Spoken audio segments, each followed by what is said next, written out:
Good morning, student. Today we are going to start class 6 science lesson number 2 components of food. In this chapter we are going to study different components of food. Let we going to start in chapter first. We made list of the food items that we eat. We also identified food items eaten in different part of India and marked these on its map. अगर आपने lesson number first का video देखा है जो हमने upload किया था, तो उसके अंदर हमने लिस्ट बनाई थी डिफरेंट काइंड्स ऑफ फूड की, और इसके अलावा मैंने आपको एक्सप्लेन किया था कि किस तरीके से इंडिया में डिफरेंट स्टेट में डिफरेंट टाइप्स ऑफ फूड खाया जाता है। तो उसी से रिलेटेड यहाँ पे आगे बात की जा रही है कि ये जो डिफरेंट फूड है उसमें डिफरेंट काइंड ऑफ इंग्रेडिएंट्स लगते हैं, और इसके अलावा जो फूड कंपोनेंट्स हैं उसके वो भी डिफरेंट टाइप्स के होते हैं।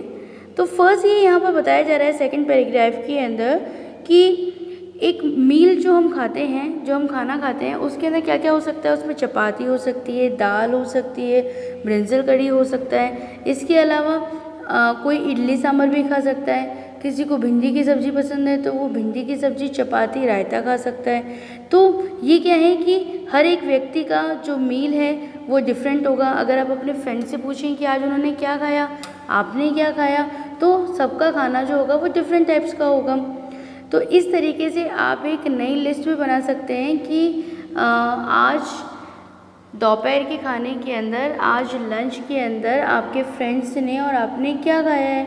ओके ना, यहाँ पर एक एक्टिविटी है, एक्टिविटी फर्स्ट। इसके अंदर कहा जा रहा है कि our meal is usually at least one item.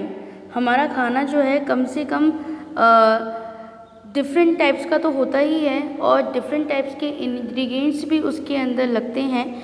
तो ये है कि जैसे हमने गेहूं की चपाती बनाई हो सकता है किसी ने बाजरे की बनाई हो। और items and vegetables it may also include item like curd, butter, milk and pickles. इसके अलावा हो सकता है कि हमने खाने के अंदर बटर मिल्क यानी कि छाछ, और पिकल्स मतलब अचार, और कर्ड यानी दही, ये भी हो सकता है कि खाने में हमने ये सब भी खाया हो। सब example of meals from different regions are given in table 2.1। तो यहाँ पे टेबल 2.1 हम देखते हैं। इसके अंदर क्या दिया हुआ है, देखो पंजाब है ना। पंजाब के अंदर जो ग्रेन ज़्यादा काम में लिया जाता है वो क्या लिया जाता है, मक्के की रोटी है ना, जिसे कॉर्न रोटी भी कहा जाता है। इसके अलावा जहाँ वहाँ पे जो सबसे ज़्यादा सब्जी पसंद की जाती है वो कौन सी की जाती है, राजमा ऑफ कोर्स। और इसके अलावा जो वेजिटेबल्स सबसे ज़्यादा वहाँ पसंद की जाती है वो कौन सी होती है, पता होगा आपको, मस्टर्ड लीफ करी यानी कि सरसों का साग। और इसके अलावा यू नो वेरी वेल कि जो पंजाबी होते हैं उन्हें जो कर्ड है, लस्सी है, छाछ है, ये कितनी पसंद होती है। तो वहाँ पर जो खाना खाया जाता है उसके अंदर ये उनका एक इम्पॉर्टेंट कंपोनेंट है, इम्पॉर्टेंट पार्ट है उनके मील का, कि वो दही तो लेंगे ही लेंगे, घी लेंगे, और सीजनेबल ये जो सब्जी है इनके पास में सरसों का साग, ये वो ज़रूर खाएंगे। इसी तरीके से अगर हम लोग बात करते हैं आंध्र प्रदेश की, तो आंध्र प्रदेश के अंदर राइस उनके खाने का एक इम्पॉर्टेंट पार्ट है। जब वो खाना खाएंगे तो राइस जो है वो तो आवश्यक बनता ही है। इसके अलावा तुअर दाल, चावल के साथ कौन सी दाल खाना पसंद करते हैं वहाँ पे, तुअर की। इसके अलावा और इसमें बता रखा है कि बटर मिल्क, घी, ये सब भी वो अपने खाने के अंदर लेते हैं। तो यहाँ पे फर्स्ट पार्ट के अंदर जो फर्स्ट स्लाइड में हमने स्टडी किया है वो ये किया है कि डिफरेंट स्टेट्स जो हैं इंडिया में, वहाँ पे कोई ना कोई एक डिशेस ऐसी है जो कि लोग बहुत पसंद करते हैं। अगर हम बात करें राजस्थान की, तो यहाँ पे क्या पसंद करते हैं, यस ऑफ कोर्स, दाल बाटी चूरमा। तो इसके अलावा अब हम आगे बात करेंगे कि ये जो फूड आइटम हम खाते हैं इनसे हमें कौन कौन से न्यूट्रिशंस मिलते हैं। तो देखिए यहाँ पे बेटे सेकंड स्लाइड के अंदर फर्स्ट आपके पास में है न्यूट्रिशंस, न्यूट्रिशंस क्या चीज़ है? तो आप लोग मार्क कर लें पेंसिल से। यहाँ पे है कि we know that each dish is usually made up of one or more ingredients which we get from plant or animal. ये तो हमने फर्स्ट चैप्टर में बात किया था कि जो भी हम खाना खाते हैं या तो वो हमें प्लांट पार्ट से मिलता है या फिर वो हमें एनिमल पार्ट से मिलता है। तो ठीक आगे ही स्टडी कर रहे हैं हम। These ingredients contain some components that are needed by our body, या इनसे जो हमें फूड कंपोनेंट्स मिलते हैं ये हमारी बॉडी के लिए बहुत ज़रूरी होते हैं। These components are called nutritions. ये पोषण पदार्थ कहलाते हैं, पोषक तत्व कहलाते हैं, जो कि हमें खाना खाने से हमारी बॉडी को मिलते हैं। The major nutritions in our food are named. ये बहुत इंपॉर्टेंट क्वेश्चन पुटअप हो रहा है बेटे आपका यहाँ से, इस पैराग्राफ में से। ये पूरा पैराग्राफ जो है वो बहुत इंपॉर्टेंट है। यहाँ पे क्या दिया है? एक तो डेफिनेशन आ गई आपके पास न्यूट्रिशंस की। नेक्स्ट क्या कहा जा रहा है? The major nutritions in our food are named carbohydrates, protein, fat, vitamins and minerals. In addition, food contains dietary fibers and water which are also needed by our body. हमारी body को जो मुख्य पोषक पदार्थों की आवश्यकता होती है वो कौन से होते हैं बेटा? कार्बोहाइड्रेट होते हैं, प्रोटीन होता है, फैट्स, विटामिन्स होते हैं और इसके अलावा मिनरल्स होते हैं।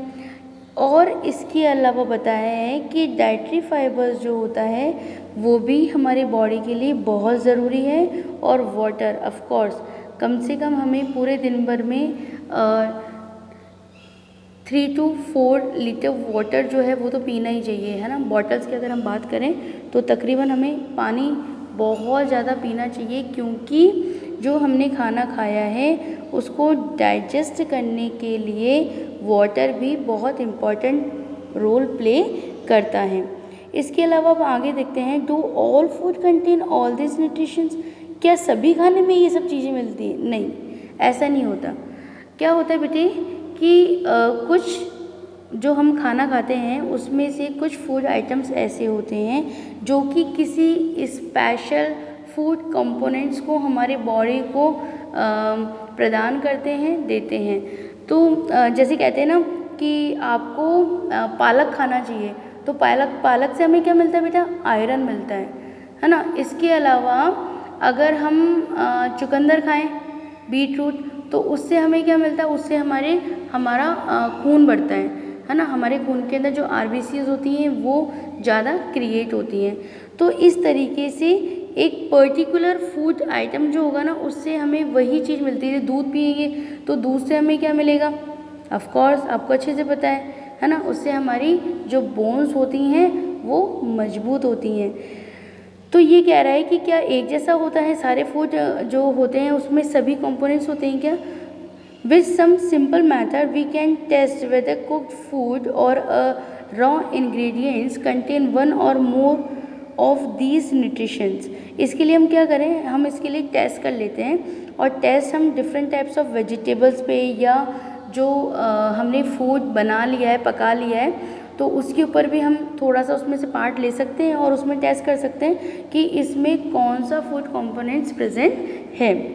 The test for presence of carbohydrate, protein and fats are simpler to do as compare to the test for other nutritions.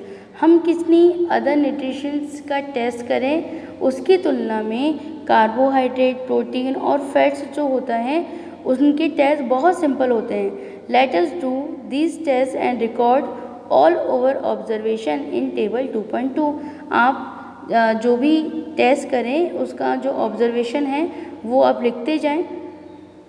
For carrying out these test you will need solution of iodine, copper sulfate and caustic soda. You will also need a few test tube and dropper. जब हम test start करेंगे तो उनमें हमें किन किन चीज़ों की ज़रूरत मिलेगी? इनकी ज़रूरत पड़ेगी। क्या क्या है ये? Iodine, copper sulphate and caustic soda. इसके अलावा हमें कुछ टेस्ट ट्यूब चाहिए और हमें ड्रॉपर की ज़रूरत होगी। नेक्स्ट पैराग्राफ में ये एक्सप्लेन कर रहे हैं, try this test on cooked food items as well as raw material. Table 2.2 shows you a way to record the observation from these tests। Table 2.2 यहाँ पे देखते हैं हम, टेबल 2.2 ये रहा यहाँ पर, और यहाँ हमें क्या करना है, जैसे इस तरीके से एक टेबल बना लेना है। टेबल बनाने के बाद यहाँ हम लिखेंगे कि स्टार्च जो हम टेस्ट कर रहे हैं, स्टार्च किस किस में प्रेजेंट है, प्रोटीन कौन कौन से फूड आइटम्स में प्रेजेंट है, और फैट किन फूड आइटम्स में प्रेजेंट है। तो यहाँ हमने लगा लिया रॉ पोटैटो, मिल्क, ग्राउंडनट। तो इस तरीके से हम टेबल क्रिएट कर लेंगे, और अगर उसमें स्टार्च प्रेजेंट होगा तो यहाँ लिख देंगे यस। मिल्क में क्या प्रेजेंट होता है, प्रोटीन प्रेजेंट होता है, और ग्राउंडनट में क्या प्रेजेंट होता है, फैट प्रेजेंट होता है। तो जिनमें प्रेजेंट होगा उनमें हम यस कर लेंगे, और जिनमें नहीं होगा वहाँ पे हम नो लिख लेंगे। ओके, तो इस तरह की टेबल आपको क्रिएट करनी है। यहाँ पे लिखा गया है, नेक्स्ट पैराग्राफ में कहा जा रहा है, let us begin by testing different food items to see if they contain carbohydrates. हम लोग टेस्ट स्टार्ट करेंगे और ये देखेंगे कि भाई इसमें कार्बोहाइड्रेट प्रेजेंट है क्या। आगे क्या कह रहा है, there are many types of carbohydrates, the main carbohydrates found in our food are in the form of starch and sugar. Carbohydrate कई तरह के होते हैं बेटा, लेकिन जो हम खाना खाते हैं उनमें मेन कौन सा प्रेजेंट होता है, स्टार्च और शुगर। कौन सा प्रेजेंट होता है बेटा, starch and sugar. So we can easily test it, हम इसका काफ़ी ईजिली टेस्ट कर सकते हैं। तो हम टेस्ट स्टार्ट करें उससे पहले इस येलो पैराग्राफ की बहुत अच्छे तरीके से हम समझ लेते हैं, रीडिंग कर लेते हैं इसकी। A dilute solution of iodine can be prepared by adding a few drops of tincture iodine to a test tube half filled with water. हमें एक टेस्ट ट्यूब लेना है, जिसको कि टेस्ट ट्यूब कैसा होता है, इस तरीके का होता है। ओके, तो हम एक टेस्ट ट्यूब लेंगे, इसको हम आधा किससे भर लेंगे, पानी से भर लेंगे, और इसके अंदर कुछ बूंदें हम टिंचर आयोडीन की डालेंगे, और उसके बाद उसको अच्छे से शेक कर लेंगे। तो हमारे पास डायल्यूट सोल्यूशन बन जाएगा टिंचर आयोडीन का। फिर copper sulphate solution can be prepared bye dissolving 2 gram of copper sulphate in 100 millilitre of water. Next हमें क्या करना है, हम या तो कोई टेस्ट ट्यूब ले लें, नहीं तो हम क्या करें, हम एक बीकर ले लें। इस बीकर में हमने क्या करा, हमने इसके अंदर 100 ml ऑफ वाटर डाल लिया, और इसमें क्या डाला, इसमें हमने डाल लिया 2 ग्राम ऑफ कॉपर सल्फेट, और उसके बाद में हम इसको अच्छी तरीके से शेक कर लेंगे, मिला लेंगे। तो हमारे पास में कॉपर सल्फेट का सोल्यूशन तैयार हो जाएगा। नेक्स्ट है 100 gram of caustic soda dissolved in 100 ml of water makes the required solution of caustic soda। अब हमें अगर कास्टिक सोडा का सोल्यूशन बनाना है तो हम क्या करें, हम 100 ml ऑफ वाटर ले लें, मान लीजिए टेस्ट ट्यूब के अंदर ले लिया, या हम नेक्स्ट बीकर के अंदर ले लेते हैं। 100 ml ऑफ वाटर लिया हमने, और उसके अंदर हम क्या डाल देंगे, अब की बार हम इसमें इसको तो हटा देंगे, और नेक्स्ट बीकर ले लेंगे इसी तरह का, उसके अंदर हम क्या करेंगे, 100 ml ऑफ वाटर डाल देंगे, और इसमें डाल देंगे 10 ग्राम ऑफ कास्टिक सोडा, और उसको अच्छी तरीके से मिला लेंगे। तो हमारे पास क्या तैयार हो जाएगा, हमारे पास हमारी ज़रूरत का सोल्यूशन तैयार हो जाएगा कास्टिक सोडा का। तो अब हम आगे देखेंगे नेक्स्ट सेकंड एक्टिविटी के अंदर कि स्टार्च का टेस्ट कैसे किया जाता है। तो ये मैं आपको सेकंड पार्ट के अंदर बताऊंगी। आई होप कि आपको ये टॉपिक अच्छे से समझ में आया होगा बेटा।